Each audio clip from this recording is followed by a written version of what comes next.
du Québec. Merci à la centaine de candidats qui se trouvent derrière moi.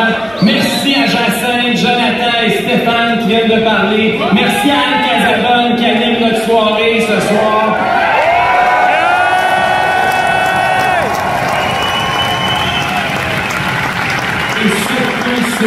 Surtout, merci à chacune et chacun d'entre vous d'être ici. Vous êtes en train de partir une vague. On la voit, on la sent. Ce soir, elle est palpable, elle est visible, elle est bruyante.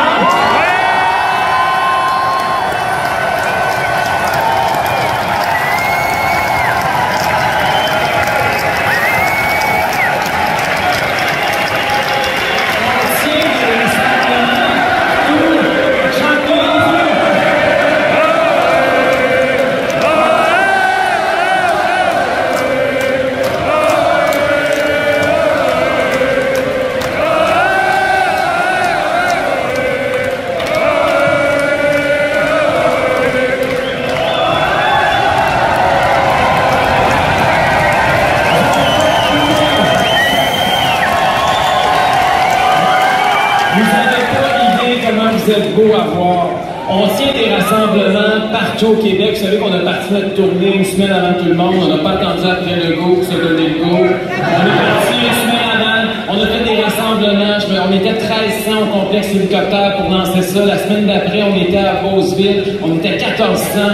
On pensait pas battre ce record-là. Il fallait bien venir au centre Vidéotron. Mais partout où on est allé, partout, à toutes les places, que ce soit à Trois-Rivières, à Mégantic, à Charlebourg, à Lévis, à la Côte-du-Sud, même à Laval cette semaine, partout, les salles sont trop petites pour nous accueillir.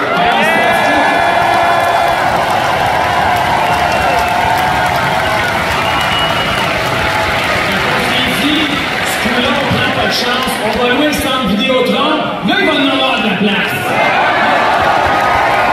Attendez, il y a juste un problème, puis je les salue, les gens qui sont à l'extérieur. Malheureusement, vous avez foutu la place encore une fois, puis il y a plein de gens qui sont dehors, puis on les salue.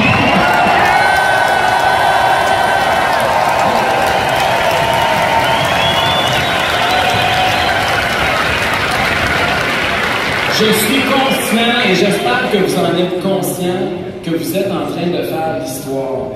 Il y a quelque chose qui est en train de se passer ici à soir.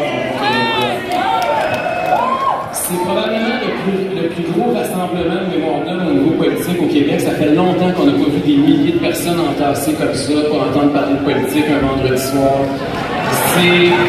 C'est pas tous les jours que ça arrive, je vais vous dire de quoi.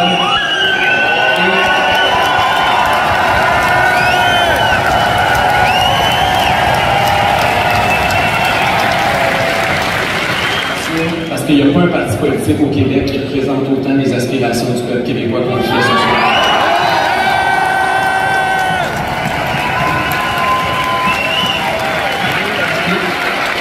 C'est pas un hasard que ça arrive le lendemain du débat des chefs non plus, parce qu'on dit que la vraie campagne commence le soir du débat des chefs. Et hier, ça a commencé en grand. Je ne sais pas si vous l'avez tous écouté, j'espère que oui, sinon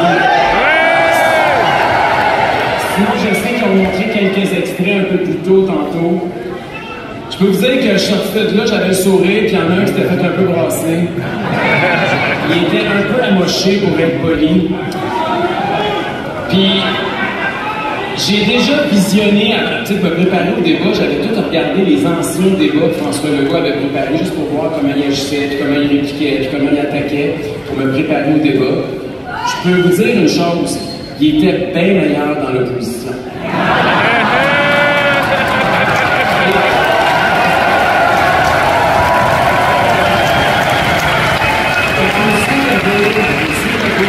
Le 3 octobre, les Québécois vont vous faire une faveur, ils vont vous retourner là où vous êtes le meilleur.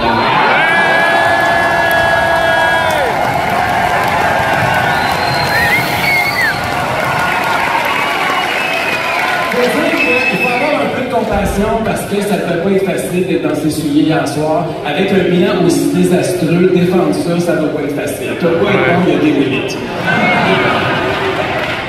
C'est pas facile de dire que tu as promis il y a 4 ans qu'il y aurait moins d'attentes dans le système de santé, puis que le système de santé n'a jamais été aussi efficace que sous ton leadership. Ça va pas être facile de dire que tu as été il y a 4 ans celui qui promettait de réduire la taille de l'État, puis tu te présentes en élection, puis il n'y a jamais eu autant d'employés de l'État. Ça va pas être facile de dire qu'il y a 4 ans, tu promettais d'exploiter nos hydrocarbures au Québec, puis tu arrives en élection, ça fait 3 mois que tu as passé un projet de loi pour dire qu'il fallait interdire les hydrocarbures au Québec. Ça va pas être facile d'arriver devant une foule puis de dire qu'il y a 4 ans, tu promettais d'éliminer l'attente pour les parents qui attendent une place en CPE, puis tu arrives en élection, puis il y en a 12 000 de plus sur la liste d'attente. Ça va pas être facile de défendre l'indéfendable, puis hier, malheureusement, tout le Québec s'en est rendu compte.